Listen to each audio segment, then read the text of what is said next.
Hello and welcome everyone to the world of SEMStar online classes. I am Shubham Chopra, your social science teacher. Student, today in this video I am going to take up your first chapter of history for class 9, that is the French Revolution.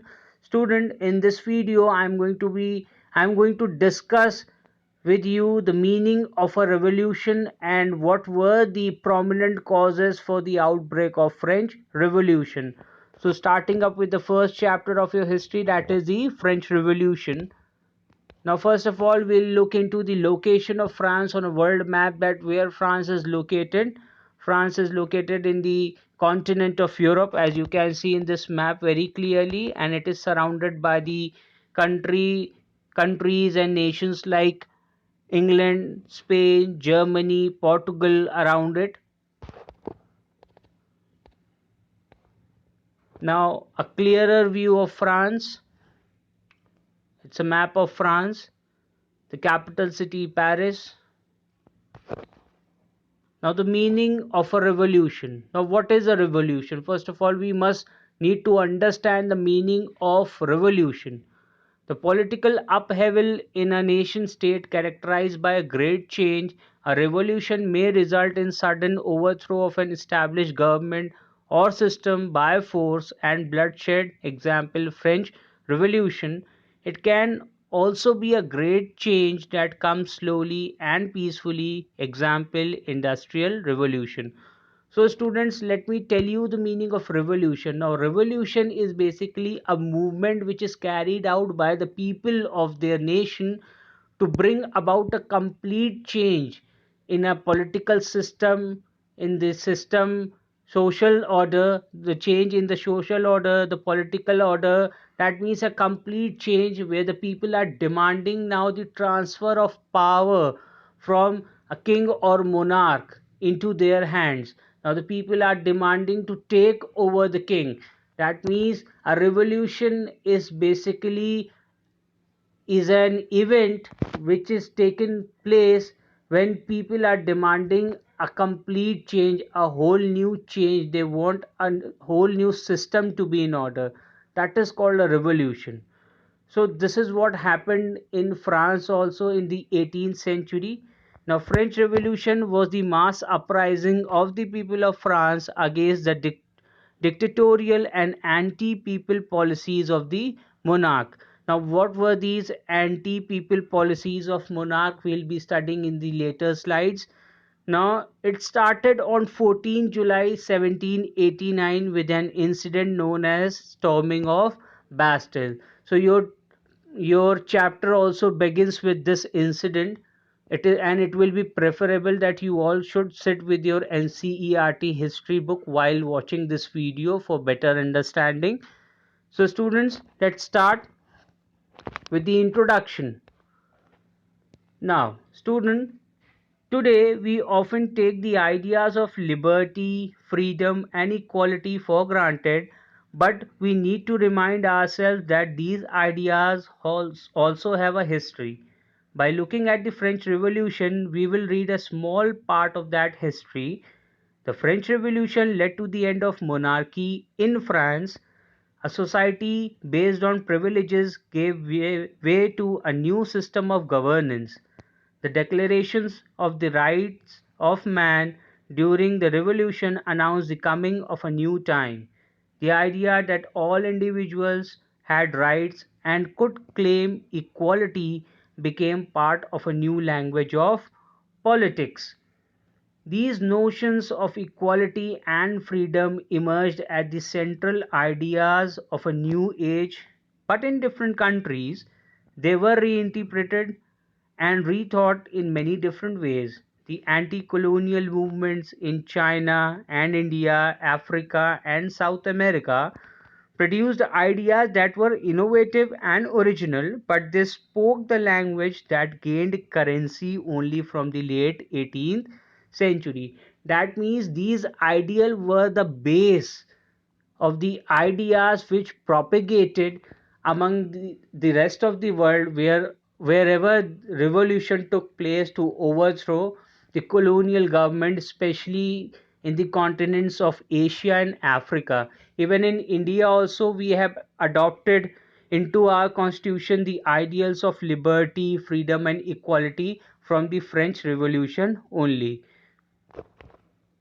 Now the upcoming topics, now the topics which we are going to discuss in this video today, that means the causes. Now what were the prominent causes which led to the outbreak of French Revolution, the events and their consequences.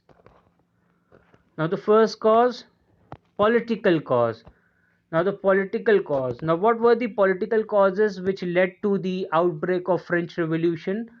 Student, I must tell you that France has been known as the cradle of revolution, and once the Austrian Chancellor Duke Metternich also stated that when the France sneezes, the whole of Europe catches cold.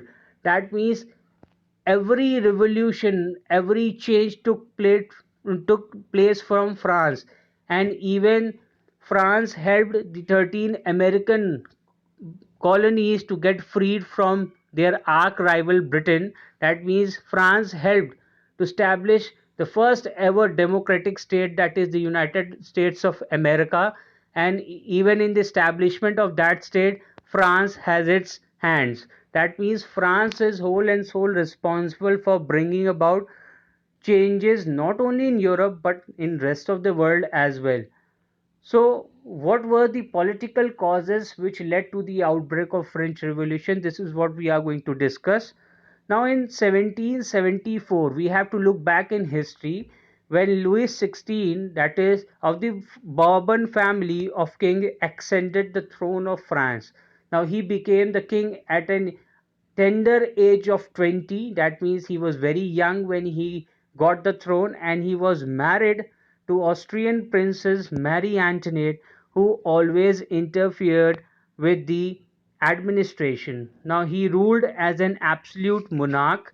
He had maintained a huge army and built a big, extravagant court at the immense palace of Warsaw, which drained the wealth of France. Now, common people had no say in administration. All bureaucratic posts were occupied by the aristocrats. So the France was under the absolute monarchy. That means there was no say for the common public in the administration, and all the bureaucratic posts were also occupied by the aristocrats. That means the aristocratic class, including the nobility, that means the rich people who has got who have got the control over the most of the land in the nation. So these were the political causes. That means the common public has no say in the governance, and the people were not involved in any of the decision making, and the whole of France was under absolute monarchy.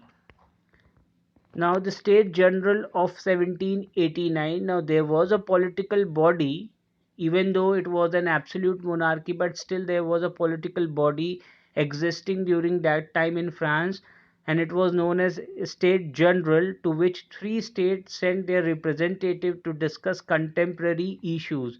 Now student, let me tell you that under Louis XVI, that means in France, the whole of society was basically divided into three different categories. That means the first state, the second state, and the third state. We will discuss about these social hierarchy in detail in the later slides. But let me tell you about it.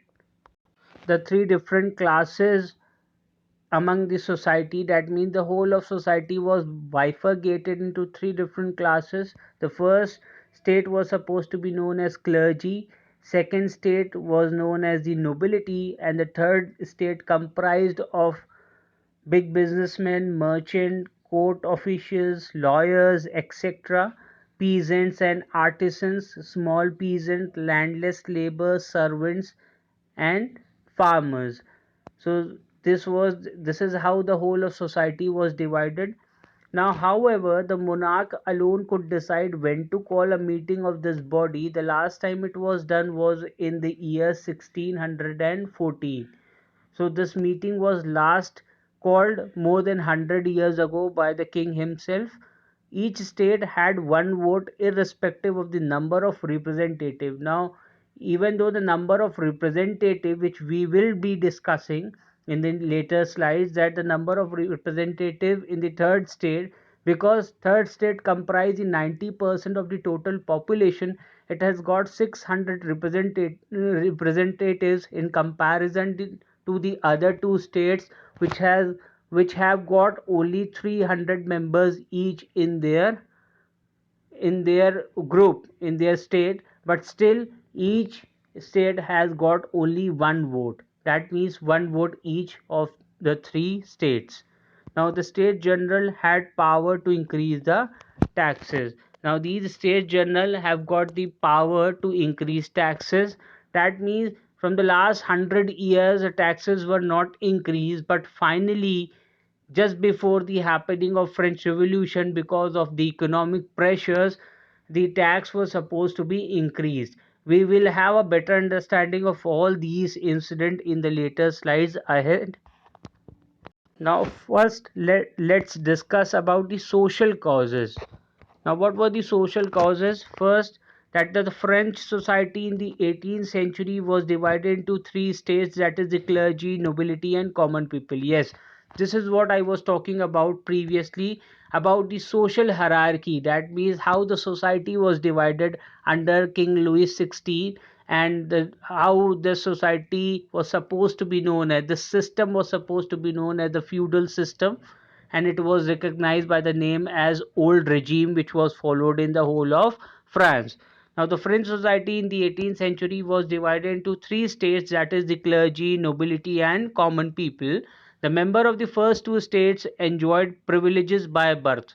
Now, there was inequality in society in terms of paying taxes. That means the first two estates, that is, the nobility and the clergy, they were exempted from paying any kind of taxes. That means they have got this privilege right from their birth. That means they were not supposed to pay any of the taxes to the government.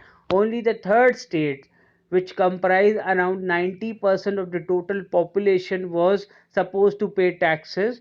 Now, the peasant made up about 90% of the population. However, only a small number of them owned the land they cultivated. So, mostly the tax paid by the peasant, that means the farmers, and most of them were landless. That means they were not having land with them. So, though they have to work upon the land of the nobles, and the system of granting land by the noble to the peasants for working on their land for free, the system was supposed to be known as feudal system. Now, under this feudal system, there are two terms which are involved, that is the fief and the vassal. Now, fief is the name of, fief is termed as the state or the land which was supposed to be granted by the landowner to the vassal. Now, vassal is the person who is being granted the land upon which he is going to cultivate crops, and for that he has to work for his master for free. That means he has to provide his services for free for letting him the land to cultivate for that purpose. So this system, which was prevalent in the whole of Europe, was known as feudal system.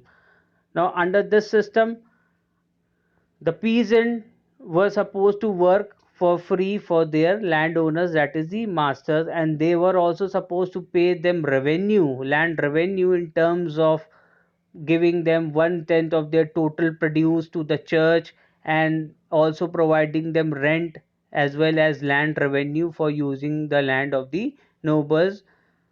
Now, about 60% of the land was owned by nobles and church, which they leased to peasants for greater share in the production. Now, peasants were obliged to render free services to the lord, to work in his house and fields, to serve in the army, or to participate in the buildings roads. Now, this was, I was telling you, that the peasants were obliged to render free services to their lord in return to using their land.